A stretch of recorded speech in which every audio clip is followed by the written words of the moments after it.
দেশ জুড়ে বয়ে চলেছে শৈত্যপ্রবাহ, আর তাতে বেড়েই চলেছে শীতের দাপট।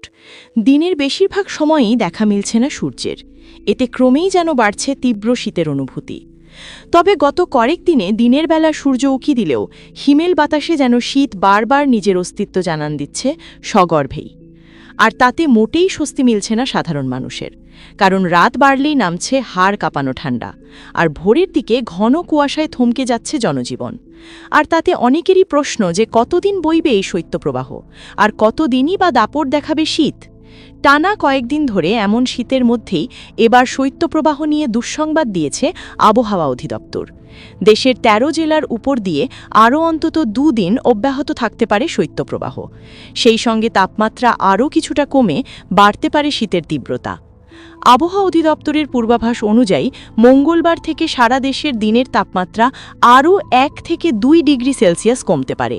ফলে সকাল ও সন্ধ্যায় শীতের অনুভূতি হবে আরও তীব্র। আবহবিদরা জানিয়েছেন, বর্তমানে দেশের বিভিন্ন অঞ্চলের উপর দিয়ে মৃদু শৈত্যপ্রবাহ বয়ে যাচ্ছে, যা আগামী কয়েকদিন অব্যাহত থাকতে পারে। এছাড়া সোমবার সারা দেশের আবহাওয়া শুষ্ক থাকতে পারে। দিনের তাপমাত্রার বড় কোনো ধরনের পরিবর্তন না হলেও রাতের তাপমাত্রায় সামান্য ওঠানামা হতে পারে। তবে মঙ্গলবার থেকে পরিস্থিতি বদলাতে শুরু করবে। ওই দিন দিনের তাপমাত্রা কমে যাওয়ার আশঙ্কা রয়েছে এবং বুধ ও বৃহস্পতিবার শীত আরও কিছুটা বাড়তে পারে বলে পূর্বাভাসে বলা হয়েছে।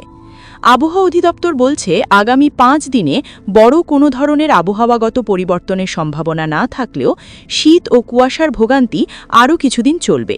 ফলে শীতের এই দাপট থেকে এখনই স্বস্তি পাওয়ার আশা খুব একটা দেখছেন না আবহাওয়াবিদরা। এছাড়া যশোর, চুয়াডাঙ্গা ও কুষ্টিয়া সহ রাজশাহী বিভাগের কয়েকটি জেলা এবং রংপুর বিভাগের ৮ জেলার উপর দিয়ে মৃদু শৈত্যপ্রবাহ বয়ে যাচ্ছে।